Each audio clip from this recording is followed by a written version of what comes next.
नमस्कार, आप सबका इस वीडियो में स्वागत है। आज हम क्लास 11 बायोलॉजी का जो पार्ट 2 है उसके स सार और नोट्स देखेंगे। पार्ट का नाम है जीव जगत का वर्गीकरण।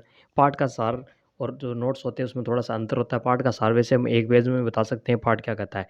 पार्ट के सार के साथ थोड़े से नोट्स शामिल कर लेना, तो वो चैप्टर को 80 टू 90% तक कवर करता है, ठीक है ना? तो ये 80 टू 90% तक टॉपिक को कवर करता है ये पार्ट और पूरी आउटलाइन बता देता है। तो ठीक है, वीडियो अच्छा लगे तो आप लाइक, शेयर और सब्सक्राइब कीजिए चैनल को।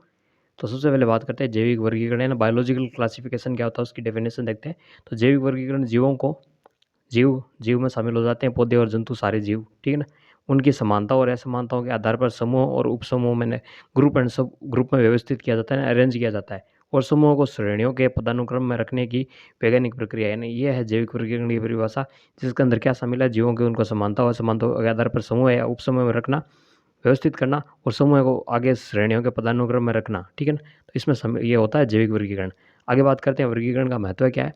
तो प्रत्येक जीव का अध्ययन करना संभव नहीं है, ठीक है ना? अलग-अलग जीव का अध्ययन करें तो वो काफ़ी मुश्किल हो जाएगा। किसी समूह के 1 या 2 जीवों के अध्ययन के से समूह की आवश्यक विशेषताओं के बारे में पर्याप्त जानकारी मिलती है। प्रत्येक जीव का अध्ययन करने से ज़रूर है किसी समूह के एक जीव का अध्ययन कर लें जिसमें कि बहुत सारी समानताएँ बस जाती है अन्य जंतुओं से, तो पूरे उस समूह का अध्ययन संभव हो जाएगा, इसलिए वर्गीकरण ज़रूरी है। अगला, ये नए जीव की पहचान करने में मदद करता है, ठीक है? और क्या वर्गीकरण से क्या होता है, नया जीव की पहचान करने में सहायता करता है। इसके अलावा वर्गीकरण जीवों के विभिन्न समूहों के बीच संबंध बताने में भी मदद करता है। 2 समूह है ए और बी, कुछ न कुछ संबंध होता है इसमें के अंदर। क्या संबंध होता है वो वर्गीकरण हमें बताता है। अगली बात है, वर्गीकरण की उचित प्रणाली के बिना अतीत के जीव का अध्ययन नहीं किया जा सकता। अतीत में जीव कैसा था, ठीक है ना?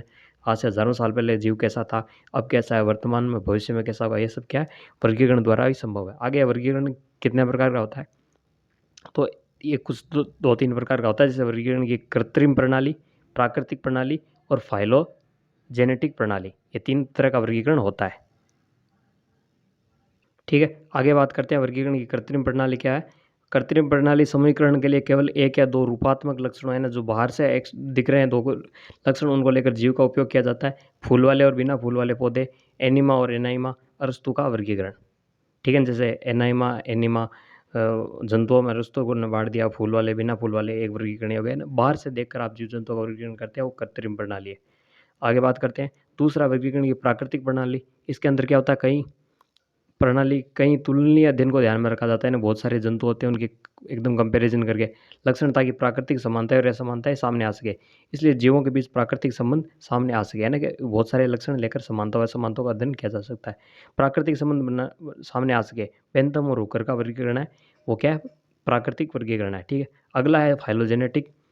जीवों के विकासवादी संबंध पर, यानी कि इवोल्यूशन पर आधारित जो वर्गीकरण है, वो क्या कहलाता है? वो कहलाता है अपने फाइलोजेनेटिक। इस वर्गीकरण प्रणाली में पृथ्वी पर उनके विकास के आधार पर आदिम से पहले जीव जंतु कैसे थे, अब कैसे है, भविष्य में कैसे होंगे, तो ठीक है ना, शुरू से लेकर अब तक जीव जंतुओं में क्या चेंज हुआ है, तो वो है फाइलोजेनेटिक।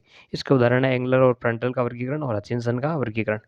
ठीक है, तो ये 3 तरह के वर्गीकरण थे। अब आगे बात करते हैं कि वर्गीकरण प्रणाली के आधार पर जीवों को निम्नलिखित जगत प्रणाली में वर्गीकृत किया गया है। अब अलग अलग वैज्ञानिक है, उन्होंने अलग अलग वर्गीकरण दिया है। जैसे 2 जगत, द्विजगत, ठीक है ना, प्रणाली है, उसमें प्लांटी और एनिमली आते हैं। प्लांटी यानी पौधे, एनिमली यानी जंतु, ठीक है। इसके अलावा 3 जगत आती है। 3 जगत में क्या आते हैं? प्लांटी और एनिमलिया तो है ही, उसके साथ प्रोटिस्टा भी आता है। 5 जगत में मोनेरा, प्रोटिस्टा, फंजाई, प्लांटी और एनिमलिया आते हैं। तो ये कुछ है। और लिनियस ने दिया था द्विजगत प्रणाली, और उसमें जीवों को कोशिका भित्ति की उपस्थिति और अनुपस्थिति के आधार पर विभक्त किया था, ठीक है। जिनमें कोशिका भित्ति पाई जाती है वो पौधे और नहीं पाई जाती वो जंतु। इसके अलावा 3 जगत किसने देता है? हैकल ने दिया था, ऊतक विभाजन की कमी के आधार पर, किनमें ऊतक विभाजन पाया जाता है और किसमें नहीं, ठीक है। एक कोशिकीय जंतुओं, सेवलों और कवकों को अलग किया और नया जगत प्रोटिस्टा में लिखा रखा, ठीक है। और 5 जगत दिया था आर्च वेटेकर ने, ठीक है ना। सर्वमान्य जो भी है वो 5 जगत वेटेकर की प्रणाली है, ठीक है। आगे बात करते हैं फाइलोजेनेटिक वर्गीकरण विकसित करने का आदेश, यानी कि अब जो वर्गीकरण है वो जो 5 जगत है वो किस तरह होता है उसकी हम बात करेंगे, ठीक है। तो सबसे पहले है मोनेरा। मोनेरा साम्राज्य या किंगडम में सभी प्रकार के प्रोकैरियोटिक, माइकोप्लाज्मा, बैक्टीरिया, एक्टिनोमाइसीटेज और साइनोबैक्टीरिया आते हैं। इसके अलावा एकोसिक, प्रोकैरियोटिक और सबसे आदिम जीवित रूप इसमें शामिल है। अगली बात करें, कोशिकाएं इसमें सूक्ष्मदर्शी होती है, माइक्रोस्कोप से ही दिखाई देती है, बहुत छोटी होती है, और कोशिका भित्ति सामान्यतः मौजूद होती है। इसके अलावा आनुवंशिक पदार्थ नाभिक में व्यवस्थित नहीं होते, इनमें नगन डीएनए होता है, यानी इनकी कोशिका कैसी होती है? प्रोकैरियोटिक प्रकार की होती है। आगे बात करें मोनेरा की। तो आगे बात करते हैं, झिल्ली से घिरे अंगक भी इसमें अनुपस्थित होते हैं, क्योंकि मोनेरा में जितने क्या प्रोकैरियोटिक कोशिका उनकी सारी विशेषता आ गई। जीन पुनर्संयोजन को छोड़कर प्रजनन अलैंगिक है। फ्लैजिला मौजूद हो सकता है और एकल फंसे हुए होते हैं, उदाहरण के लिए नीला हरा शैवाल, जीवाणु आदि। बैक्टीरिया सबसे प्रचुर मात्रा में पाए जाने वाले सूक्ष्म जीव है जो सभी प्रकार की जलवायु में जीवित रह सकते हैं। आगे बात करें तो ये बैक्टीरिया का प्रकार है, कोकस है, बेसिलस, स्पाइरल और विब्रियो, ये 4 प्रकार के बैक्टीरिया मुख्य रूप से होते हैं। यह सबसे आदिम प्रोकैरियोटिक का समूह है।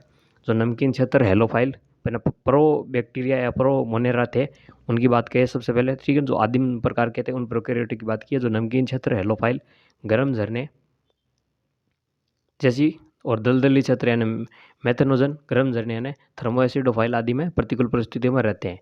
वे भिन्न कोशिका भित्ति संरचना पेप्टिडोग्लाइकेन की अनुपस्थिति के कारण अन्य जीवाणु से भिन्न होते हैं। गाय भैंस जैसे कई जुगाली करने वाले जानवरों की आंत में मेथेनोजन मौजूद रहते हैं, जो जानवरों के गोबर से बायोगैस का निर्माण करते हैं। बायोगैस कौन सी होती है? मेथेन होती है, ठीक है।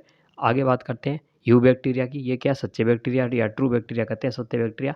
ये थोड़े से डेवलप बैक्टीरिया है, उनमें कठोर कोशिका भित्ति होती है। यदि गतिशील में फ्लैजिला होता है ना, गतिशील बैक्टीरिया होंगे तो उनमें फ्लैजिला होगा। फ्लैजिला क्या? गमन में सहायक होता है। साइनोबैक्टीरिया या नीला हरा शैवाल ग्राम पॉजिटिव प्रकाश संश्लेषक बैक्टीरिया है। इनमें क्लोरोफिल ए और कैरोटीनॉइड होते हैं। वे एक कोशिकीय, औपनिवेशिक या फिलामेंट्स, ताजे पानी, समुद्र या स्थलीय हो सकते हैं। इनमें से कुछ में नाइट्रोजन फिक्सेशन या स्थिरीकरण, नॉन स्टॉक और एनेबिना करने के लिए विशेष हेट्रोसिस्ट कोशिका पाई जाती है। किसमें पाई जाती है? नाइट्रोजन फिक्सेशन करने वाले जीवाणुओं में। किनमें? एनेबिना और नॉन स्टॉक उन्हें कहते हैं हेट्रोसिस्ट कोशिकाएं। क्या करती है? नाइट्रोजन फिक्सेशन करती है, ठीक है। आगे चलते हैं। फिर आगे बात की गई केमोसिंथेटिक बैक्टीरिया की।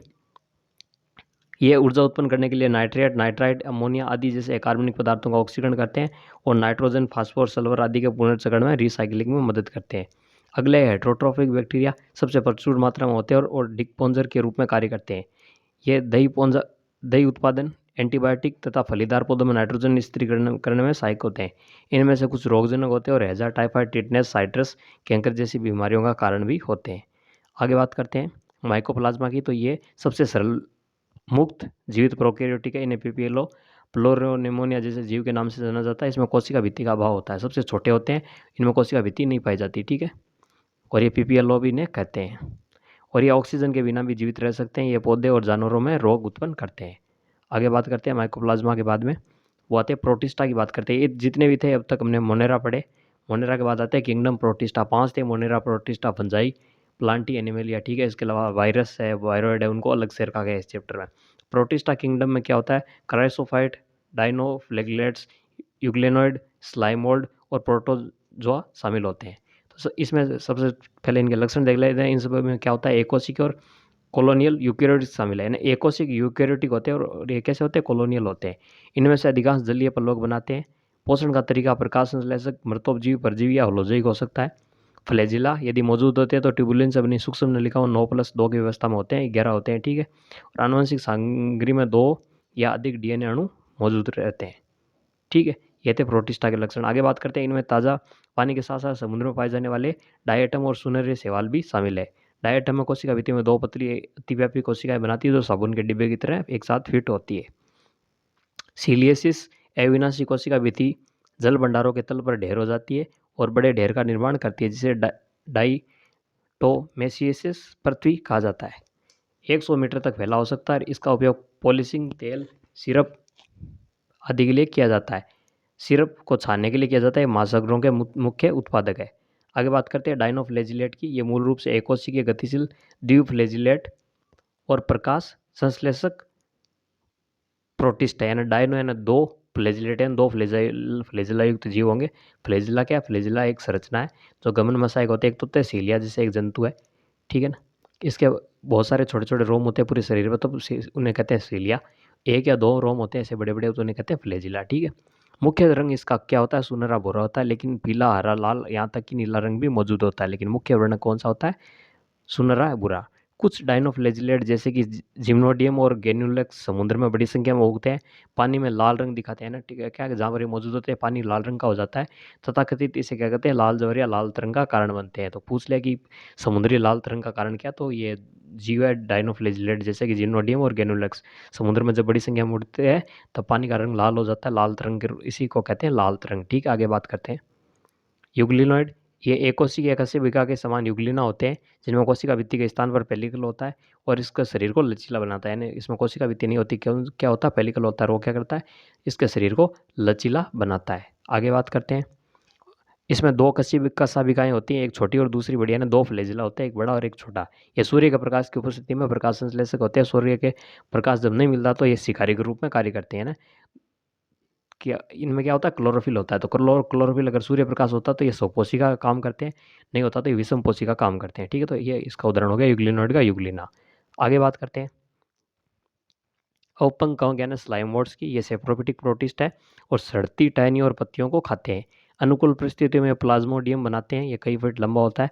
और प्रतिकूल परिस्थितियों में बिखर कर बीजाणुयुक्त फलनकाय बनाते हैं। इन पर स्पोर या बीजाणुओं का परिक्षेपण वायु द्वारा होता है। आगे बात करते हैं प्रोटोजोआ की। अब प्रोटोजोआ क्या होते हैं, प्रपोसी होते हैं, या तो परजीवी होंगे या परभक्षी होंगे। इनकी 4 श्रेणियाँ हैं। पहली अमीबिया प्रोटोजोआ, इनका आवास होता है जल, मीठा या समुद्री, नम मृदा, स्यूडोपोड ऐसे शिकार पकड़ते हैं, जैसे एंड अमीबा जो एक परजीवी है। फ्लैजिलेट प्रोटोजोआ, ये स्वच्छंद या परजीवी होते हैं, इनमें फ्लैजिला पाया जाता है। इसका उदाहरण है अफ्रीका निद्रालु रोग उत्पन्न करने वाला ट्रिपेनोसोम। ठीक है, आगे बात करते हैं सीलिएट प्रोटोजोआ। शरीर पर असंख्य सीलिया पाए जाते हैं जो इन्हें तेज गति और भोजन पकड़ने में मदद करते हैं। इसका उदाहरण है पैरामीशियम। चौथे है स्पोरोजोआ। जीवन चक्र में संक्रमणकारी स्पोर अवस्था मौजूद रहती है इनके, जैसे मलेरिया परजीवी है, प्लाज्मोडियम इसका उदाहरण है। आगे बात करते हैं किंगडम कवक की। तो ये एक्लोरोफिलस हेट्रोट्रोफिक बीजाणु बनाने वाले गैर वेसिकुलर यूकेरियोटिक जीव होते हैं। कोशिका भित्ति काइटिन या कवक सेलुलोज से बनी होती है। आरक्षित भोजन यानी संरक्षित भोजन क्या होता है, ग्लाइकोजन होता है।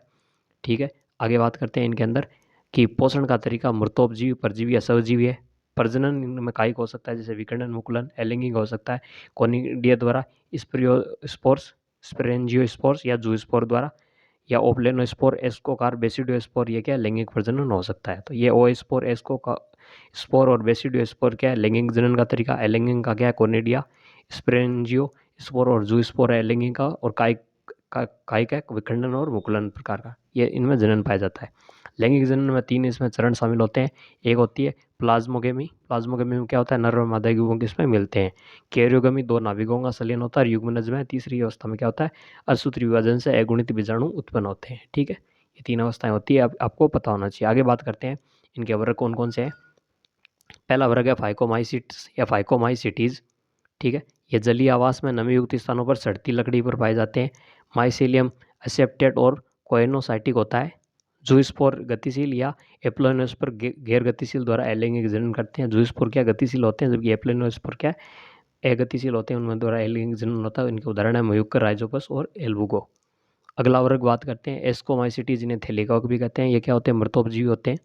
अपघटक होते हैं, परजीवी या सह प्रोफिलस होते हैं ना। गोबर पर जो कवक होते हैं उन्हें कहते हैं सब प्रोफिलस, कई बार कंपटीशन में आया हुआ है।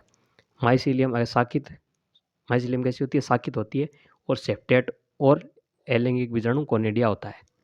लैंगिक बीजाणुओं को एस्कोस्पोर कहा जाता है, जो फलने वाले शरीर के अंदर उत्पन्न होते हैं। उदाहरण के लिए न्यूरोस्पोरा, एस्परजिलस। इसके 2 उदाहरण बहुत आपको ज़्यादा याद नहीं करने हैं। ठीक है, ज़्यादा डिटेल में आप बुक में पढ़ सकते हैं। आगे बात करते हैं बेसिडियोमाइसिटीज, क्लब कवक कहते हैं। ये इनमें माइसिलियम कैसा होता है, साकित होता है और अलग होता है। वानस्पतिक प्रजनन यानी कायिक प्रजनन विखंडन द्वारा अलैंगिक बीजाणु नहीं पाए जाते। लैंगिक प्रजनन बेसिडियम बनाने वाली 2 कायिक या देही कोशिकाओं द्वारा होता है। बेसिडियोस्पोर्स का निर्माण बेसिडियम में फलने वाले शरीर को विकसित करने के लिए किया जाता है। बेसिडोकार्प्स कहते हैं। यानी बेसिडियोकार्प्स क्या है, बेसिडियोस्पोर का निर्माण करने वाली बेसिडियम में है, जो शरीर विकसित करके क्रिया किया जाता है। उदाहरण है एगेरिकस एस्टिलेगोपक्सिनिया। आगे बात करते हैं ड्यूटेरोमाइसिटीज, इन्हें अपूर्ण कवक भी कहते हैं। केवल वनस्पति और अलैंगिक चरण इनका ज्ञात है। कायिक जनन पाया जाता है और अलैंगिक जनन पाया जाता है। लैंगिक जनन इनमें नहीं पाया जाता। माइसिलियम इनमें सेप्टेट और साकित होता है। कुछ सदस्य सेप्रोफाइटस या परजीवी होते हैं। उनके उदाहरण है अल्टरनेरिया, ट्राइकोडर्मा। ठीक है, आगे बात करते हैं जगत प्लांटी की बात करते हैं। ठीक है, मोनेरा देख लिया हमने, प्रोटिस्टा देख लिया, फंजाई देख लिया। अब चौथा व्यूटेकर की प्रणाली में था प्लांटी। ये इसमें क्या होते हैं, यूकेरियोटिक होते हैं, क्लोरोफिल धारण करने वाले जीव होते हैं, स्वपोषी होते हैं। ठीक है, क्योंकि इनमें क्लोरोफिल पाया जाता है, फोटोसिंथेसिस करते हैं। जीवन चक्र को द्विगुणित सेप्रोफाइटिक और अगुणित गैमेटोफाइटिक में विभाजित किया गया है, जो एक दूसरे के साथ वैकल्पिक होते हैं। किंगडम प्लांटी में सेवाल, ब्रोफाइटा, टेरिडोफाइटा, जिम्नोस्पर्म, एंजियोस्पर्म शामिल है। अगला है जगत एनिमेलिया। ये हेट्रोट्रोपिक होते हैं ना, विषमपोषी होते हैं, खुद पोषण नहीं करते।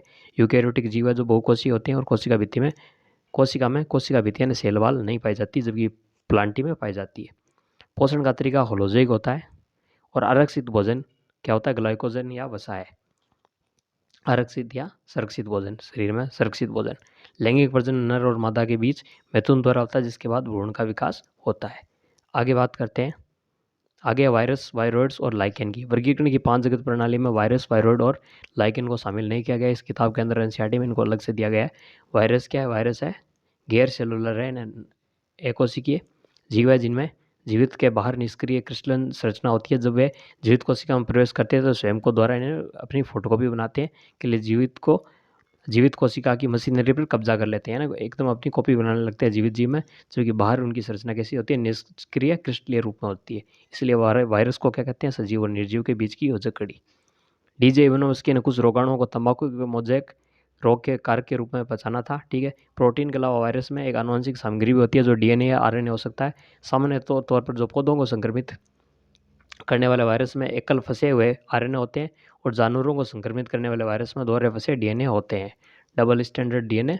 और जो पौधों को संक्रमित करता है उनमें एकल लड़ी वाला आरएनए होता है। आगे बात करते हैं, वायरस से होने वाली कुछ सामान्य बीमारियां जैसे सर्दी, इन्फ्लुएंजा, एड्स, चेचक, पत्तों का मुड़ना शामिल है। बैक्टीरिया को संक्रमित करने वाले वायरस को कहते हैं बैक्टीरियोफेज। ये आमतौर पर डबल स्टैंडर्ड डीएनए वायरस होते हैं। ठीक है। कैप्सिड नामक प्रोटीन आवरण कैप्सोमर नामक छोटी उप इकाइयों से बना होता है वायरस में, जो न्यूक्लिक एसिड की रक्षा करता है। ये कैप्सोमर पेचदार या बहुफलकीय या ज्यामितीय रूप में व्यवस्थित होते हैं, यानी पेचदार होंगे या बहुफलकीय ज्यामितीय रूप में अरेंज्ड होते हैं। आगे बात करते हैं वायरॉइड की। वायरॉइड की खोज की थी टी और डाइनर ने। आलू स्पिंडल ट्यूबर नामक रोग पैदा करने वाले वायरस से छोटे संक्रामक एजेंट के रूप में की थी। ठीक है। इसके अलावा ये प्रोटीन आवरण के बिना मुक्त आरएनए होते हैं। इनमें आरएनए कैसा होता है? मुक्त होता है, जबकि प्रोटीन आवरण नहीं पाया जाता वायरॉइड्स के अंदर। ठीक है। आगे बात करते हैं लाइकेन की। लाइकेन क्या है? लाइकेन कवक और शैवाल और कवक के बीच सहजीवी संबंध है। शैवालीय भाग को कहते हैं फाइकोबायोंट और कवक वाले को कहते हैं माइकोबायोंट। ये अच्छे प्रदूषक सूचक है क्योंकि ये प्रदूषण क्षेत्रों में नियुक्त है। ये था पाठ का सार। वीडियो कैसा लगा बताना जरूर। ठीक है।